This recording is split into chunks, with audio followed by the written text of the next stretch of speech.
In the autumn of 1934, a wall of dirt 3,000 feet high rolled across the Oklahoma Panhandle and buried farms under drifts of soil that families had planted wheat in for 2 generations. People who lived through it called the worst of these storms black blizzards. By the time the drought and the dust had run their course, more than 2.5 million people had packed whatever fit in a truck bed and left the southern plains behind. Most of them went west, down Route 66, through Amarillo and Tucumcari and Flagstaff, chasing orchard work in California that turned out, for a lot of families, to be a different kind of hardship. Their names are still around. They show up in phone books in Bakersfield and Modesto, in the songwriting credits on old country records, in the caption beneath one of the most reproduced photographs ever taken. The migrants themselves picked up a nickname almost as soon as they crossed into California, Okie, regardless of which state they had actually come from, and it started out less as a description than as an insult, printed on hand-lettered signs outside labor camps and shouted from passing truck windows. Oklahoma was one of only a handful of states to actually lose population over the course of the decade, and California absorbed a large share of what Oklahoma, Texas, Kansas, and Arkansas lost between them. The exodus was uneven. Some counties in the hardest-hit parts of the Panhandle emptied out sharply within a few years, while farms just a short drive away were barely touched, depending on rainfall patterns that could vary from one county to the next, almost at random. If your last name traces back to Oklahoma, Texas, Kansas, or Arkansas in the 1930s, there's a real chance it belongs to this migration, whether or not anyone in your family ever told you the story. 10 surnames carried that migration west. See if yours is one of them. If you're enjoying this story so far, don't forget to hit the like button and subscribe. Drop a comment telling me where in the world you're watching from. I love hearing from you. Thompson. The face nobody meant to become famous. In March of 1936, a woman named Florence Owens was camped at a pea picker's site in Nipomo, California, with 7 children and a broken-down car, waiting on a radiator part before the family could move on to the next crop. She had been born Florence Christie in Indian Territory, in what's now eastern Oklahoma, and carried Cherokee ancestry through her mother's line, a detail that took decades to become widely known because the photograph that made her famous never mentioned it. Her first husband, Cleo Owens, the son of a sharecropping family, died of tuberculosis in 1931, and Florence took the 6 children she had at that point west afterward, working whatever crop needed hands, cotton around the Texas Panhandle, lettuce fields in Arizona, peas along the California coast, picking up more children along the way through a later relationship.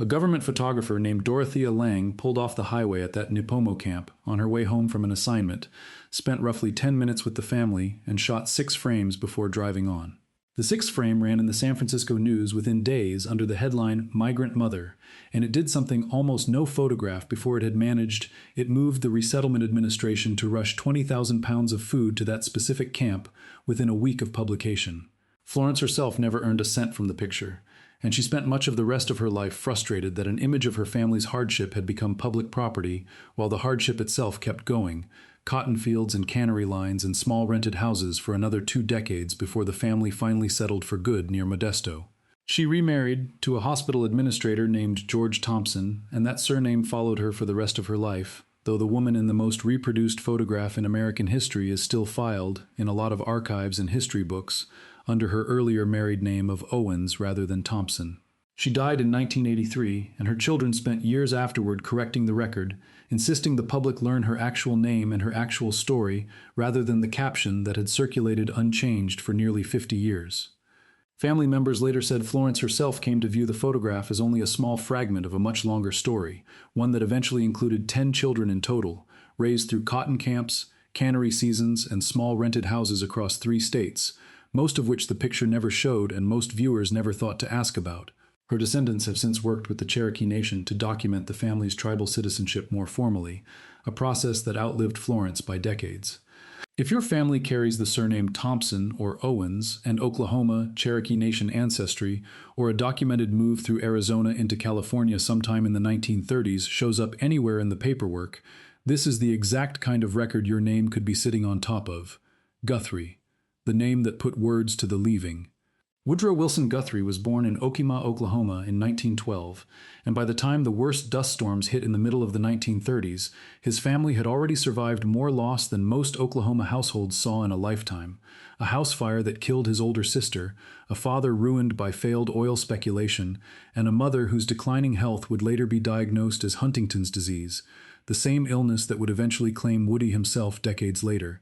In 1935, Guthrie left Texas, where he had been living and playing music in small venues around Pampa, and joined the same drifting, hitchhiking, boxcar riding crowd that filled Route 66 that year, headed toward whatever work California seemed to promise. He turned what he saw into songs almost as fast as he saw it. Dust Bowl Blues described the storms themselves rolling over the plains. Do Re Mi described the California border checkpoints that turned migrants back if they didn't have enough cash in their pockets to prove they could support themselves once they arrived. A real inspection policy the state briefly enforced at its eastern crossings in 1936, before courts struck it down. He played migrant camps up and down the Central Valley, sometimes for coins, sometimes for nothing, before landing a regular radio spot on station KFVD in Los Angeles that gave his songwriting a much wider audience than any single camp performance could. A few years later, folklorist Alan Lomax recorded Guthrie for the Library of Congress, preserving hours of his account of the migration in his own words, material historians still draw on today. In 1940, Guthrie recorded an album called Dust Bowl Ballads, one of the earliest concept records in American popular music, built entirely around the migration he had just lived through, and that same year he wrote This Land Is Your Land, after growing tired of hearing God Bless America played repeatedly on the radio during his travels. He also wrote Pastures of Plenty, narrated from the perspective of a migratory farm worker moving from crop to crop across the West, a portrait built from years of watching migrant families do exactly that. He wasn't writing about someone else's hardship from a safe distance. He was writing about his own family's road west, and the thousands of families sharing the same highway, and the Guthrie name has carried that specific association ever since, appearing in Okima census and school records straight through the drought years before the family scattered toward California and the Texas oil towns still hiring. Haggard, the name born inside a boxcar. James Francis Haggard and his wife Flossie left Chakotah, Oklahoma in 1935 after years of drought finally wiped out the family's small cotton farm, joining the same westward line as tens of thousands of their neighbors that same year. They settled in Oildale, just north of Bakersfield, a refinery town that had filled up with other Oklahoma transplants looking for oil field or agricultural work, rather than the orchard jobs further north. And because money was too tight for a conventional house, James converted a retired Santa Fe Railroad boxcar into the family's first California home, insulating the walls as best he could, and adding a small kitchen addition as the family grew. Their youngest child, Merle, was born there in 1937, the last of 4 Haggard children and the only one born after the family's arrival in California rather than back in Oklahoma. Merle Haggard grew up hearing his parents describe the farm they had lost, the barn fire that had damaged the property before the drought finished the job, and the roughly 1,100-mile drive that had replaced Oklahoma with Kern County. His father died when Merle was 9, and Merle spent a rough adolescence in and out of trouble before eventually turning to music in his 20s, building a career on songs that put his family's inheritance directly into lyrics, Hungry Eyes and Mama Tried among them, describing a hardship he had been born into rather than one he had personally chosen or witnessed firsthand growing up in Oklahoma itself. He identified as an Okie for his entire public life, despite never having lived a day of it in Oklahoma. A second-generation inheritance passed down almost entirely through his parents' stories and the boxcar he was born in. He was later pardoned for an earlier burglary conviction by California Governor Ronald Reagan in 1972, and decades afterward received the Kennedy Center Honors in Washington, a long distance from the boxcar in Oildale, where his family's California story had started. The Haggard surname is documented in Chakotah, Oklahoma records through the early 1930s, and then reappears in Kern County, California. Records almost immediately after, with the gap between the two tracing the exact route and timeline of the family's move west. Owens, 2 unrelated families, 1 westward road, 1 accidental stop.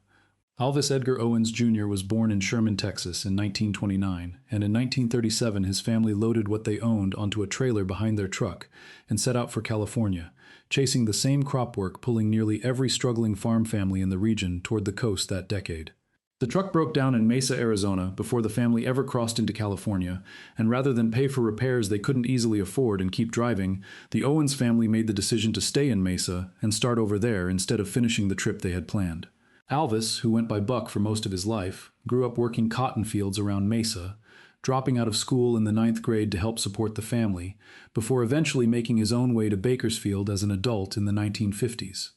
There he became one half of what the music industry would later brand the Bakersfield sound, a harder-edged, guitar-driven alternative to the polished strings and choirs coming out of Nashville at the same time,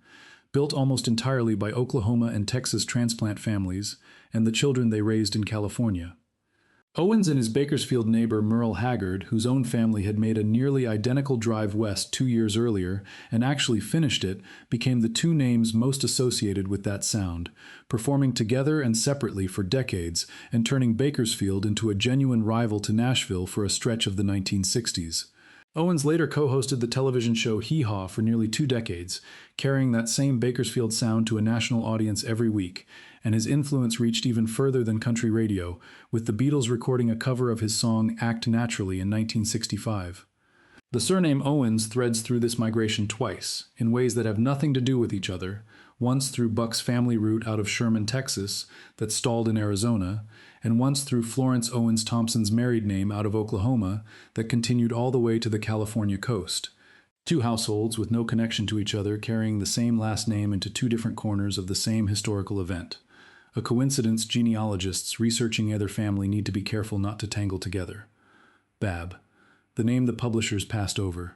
Sonora Babb was born in 1907 near the Oto Reservation in what was then Oklahoma Territory, and her family farmed through some of the hardest years the Southern Plains had to offer, moving between Oklahoma and the Kansas Panhandle, chasing better land before drought and debt finally pushed them, like so many others, toward California in search of steadier work.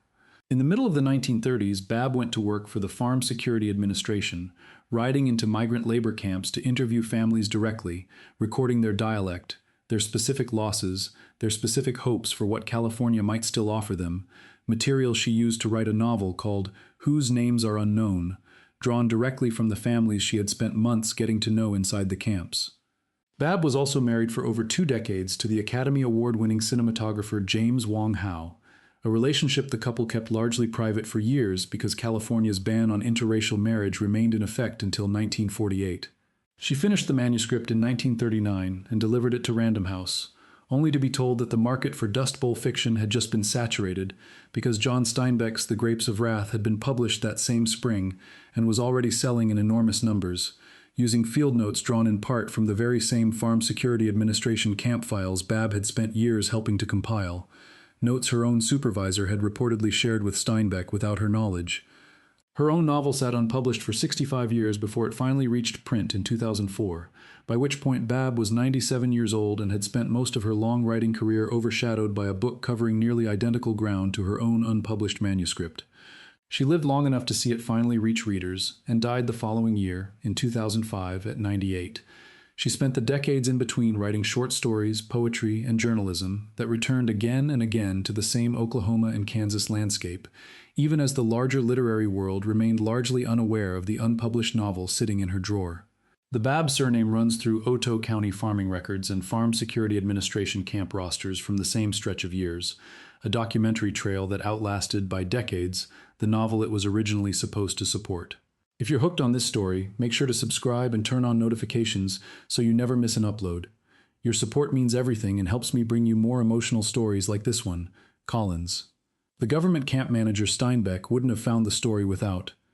Tom Collins ran the Arvin Federal Government Camp in Kern County, California, better known by the migrants themselves as Weedpatch Camp, one of a small number of sanitary, self-governed camps the Resettlement Administration built specifically to get families out of the roadside ditch camps and squatter towns that had sprung up around California's Central Valley by the middle of the 1930s. Families at Arvin elected their own camp council, ran their own committees, and sent their children to a nearby school that migrant kids from outside the camp were often barred from attending,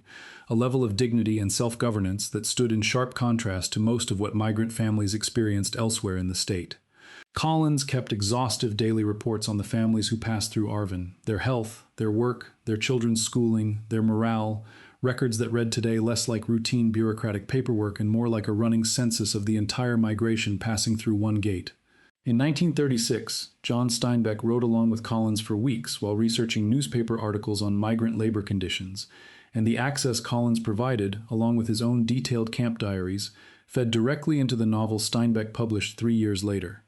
The Grapes of Wrath carries a dedication that reads, in part, to Tom, who lived it, a direct acknowledgement of how much of the book's material came from a real camp manager's real paperwork rather than pure invention.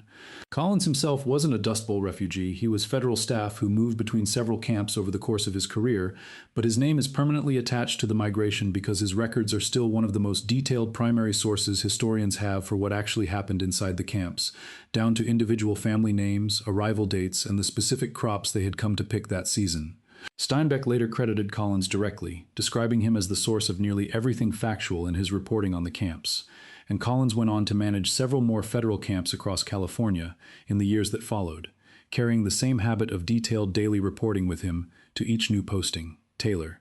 the economist who put numbers behind the suffering.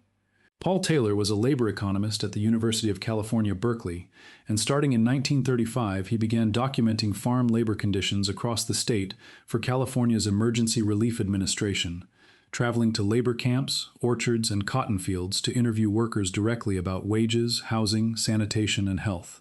He needed a photographer for the field reports and hired Dorothea Lange, whose images of migrant families, paired with Taylor's written case studies and wage tables, went into official state reports that landed on the desks of California legislators within months of being compiled. The combination worked in a way neither medium alone had managed on its own. Taylor's data establishing the scale and economics of the problem in language officials couldn't easily dismiss, and Lange's photographs making the human cost impossible to look past. Their joint reports are widely credited with helping push the state and later the federal government to fund sanitary migrant camps, including Arvin, in place of the unregulated ditch bank settlements that had been the only option for thousands of families before that funding arrived. Taylor and Lange married in 1935 and continued working together through the rest of the decade, driving the length of California's Central Valley together season after season. Taylor stayed at Berkeley for the rest of his career, continuing to research farm labor conditions well into his 80s, and became one of the most persistent academic critics of the large-scale corporate farming system that had helped create the demand for such cheap, desperate migrant labor in the first place. He had already spent nearly a decade studying Mexican immigrant farm labor in the American Southwest before the Dust Bowl migration began, research that gave him a framework for understanding the new wave of domestic migrants as simply the latest chapter in a much longer California farm labor story, rather than something entirely new. The Taylor surname is common enough that it offers little in the way of a direct genealogical clue on its own, but the field reports he authored are a primary source anyone researching a Dust Bowl migrant family's specific camp or county assignment should know to look for by name: Lange, the name behind the camera, and a name she chose rather than inherited. Dorothea Lange was born Dorothea Margareta Nutzhorn in Hoboken, New Jersey, in 1895, the daughter of a German immigrant father who abandoned the family when she was 12. Not long after Lange had survived a childhood bout of polio that left her with a permanent limp. As an adult, she dropped her father's surname entirely and took her mother's maiden name, Lange, instead, a small and deliberate act of erasure that turned out to be permanent, since Lange is the name under which she photographed nearly the entire visual record of the Dust Bowl migration that Americans still recognize today. Working first for California's State Relief Agency alongside Paul Taylor, and later for the Federal Farm Security Administration, Lange spent years driving the length of the state photographing migrant camps, roadside settlements, and family after family who had made the same drive west that this list has been tracing one surname at a time.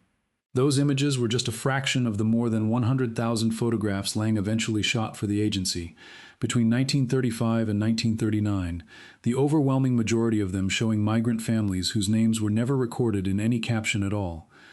Her photographs ran in newspapers, in government reports, and eventually in museum collections, and they did more than any single piece of writing to fix an image of the Dust Bowl migrant in the American imagination: tired, resourceful, dignified, and almost always looking directly at the camera rather than away from it. She later photographed the forced removal of Japanese-American families during the Second World War for the same federal government, images so unsparing that officials impounded most of them for decades rather than let the public see her work a second time. In 1966, the Museum of Modern Art in New York opened a retrospective devoted to her photography, the first the museum had given to a woman, though Lange had died of cancer just months earlier and never saw the exhibition in person.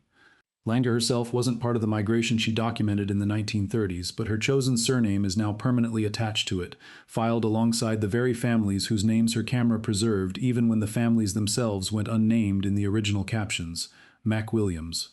the lawyer who wrote down what the growers didn't want written. Carrie McWilliams was a journalist and attorney who spent the late 1930s investigating the conditions migrant farm workers faced once they actually reached California, publishing his findings in 1939 as a book called Factories in the Field. Where Steinbeck's novel followed one fictional family and Lange's photographs captured individual faces, McWilliams laid out the economics behind the misery in plain terms, showing how large California growers had built a system that depended on a constant oversupply of desperate labor to keep wages low, and how Dust Bowl migrants had simply become the newest group to fill that role after Chinese, Japanese, Filipino, and Mexican farm workers before them, each pushed out or restricted in turn by immigration law or organized resistance. The book named growers, named labor contractors, and named the specific practices that kept migrant families cycling through poverty, no matter how hard they worked. And it landed the same year as The Grapes of Wrath, drawing enough attention that Kern County, the same county surrounding Bakersfield and Arvin, banned both books from its public libraries for a period, objecting to the picture each one painted of the region. The controversy reportedly led California's agricultural industry to try having McWilliams removed from his subsequent position as the state's Commissioner of Immigration and Housing. He kept the job for years anyway, and used it to push for better camp conditions and labor protections before going on to a long career as editor of The Nation magazine. He held that editorship for 2 decades, from 1955 to 1975, carrying the same investigative instinct he had first used on California's growers into national politics for the rest of his working life. McWilliams wasn't a migrant himself, but his surname belongs on this list because his research is one of the clearest surviving explanations of why the migration happened the way it did, and why so many of the families on this list ended up in makeshift camps rather than the steady work California had seemed to promise from a distance. Lorentz, the filmmaker the government paid to show America what was happening to its own land, Lorentz directed The Plow That Broke the Plains, a documentary released in 1936 and funded by the Federal Resettlement Administration, the same agency that would go on to build camps like Arvin a short time later. The film traced the environmental causes behind the Dust Bowl itself, decades of overplowing and overgrazing across the southern plains that stripped away the native grasses holding the soil in place, leaving nothing to stop the wind once the drought years arrived in force. It was one of the first documentary films ever produced with direct federal funding, scored by composer Virgil Thompson, and it played in commercial theaters despite initial resistance from distributors nervous about screening a government-funded film that implicated American farming practices, rather than simple bad luck, in causing the disaster in the first place. Lorentz followed it a year later with The River, tracing similar themes of erosion and mismanagement along the Mississippi watershed, and both films are now preserved in the National Film Registry as historically significant works. Lorentz briefly headed the United States Film Service afterward, an agency Congress defunded within a few years, and he directed only a handful of films for the remainder of his career, leaving The Plow That Broke the Plains as the work still most closely tied to his name. Neither film focused on individual migrant families the way Lange's photographs or Steinbeck's novel did, but The Plow That Broke the Plains gave 1936 audiences something the personal stories couldn't provide on their own. An explanation of why the land itself had turned against the families farming it, and why leaving, for so many of them, had stopped being a choice and become the only option left standing. The Lorentz name isn't attached to any specific migrant family the way the others on this list are, but it belongs here because his film is the closest thing to an origin explanation the whole migration has, the missing first chapter behind every surname that came after it. 10 names, 10 roads that all started somewhere on the southern plains and ended up in California, Arizona, or nowhere in particular once the money and the gas ran out. Some of these families are famous now, remembered in songs and photographs and books that outlived the hardship that produced them. Most Dust Bowl families weren't famous at all and left behind nothing but a line in a county relief roll, a school enrollment card in a California border town, or a name on a Farm Security Administration camp registry that's still sitting in the National Archives waiting for someone to request it. If your family has a story about Oklahoma, Texas, Kansas, or Arkansas in the 1930s, about a farm that failed or a truck that broke down somewhere on the way to somewhere else, the paper trail is very likely still there. County agricultural census records, Farm Security Administration camp rosters, and California border inspection logs from 1936 all still exist, and most of them have never been fully searched by anyone outside a university archive. Some of those records have already been digitized and indexed by state archives and university special collections. Others are still sitting in boxes at regional record centers, unindexed and effectively invisible to anyone who doesn't already know a specific camp name or county to search for. The families on this list left a paper trail because enough people found their stories worth preserving. Most Dust Bowl families didn't get that kind of attention, and their names are waiting in exactly the kind of record nobody thinks to search until they already know what they're looking for. State historical societies in Oklahoma, Texas, Kansas, and California are usually the first place to start looking, followed by the National Archives regional branches that still hold the original Farm Security Administration camp files county by county. Thank you so much for watching until the end. If you loved this story, check out the other videos on your screen now. I think you'll really enjoy them. And don't forget to subscribe if you haven't already. See you in the next story.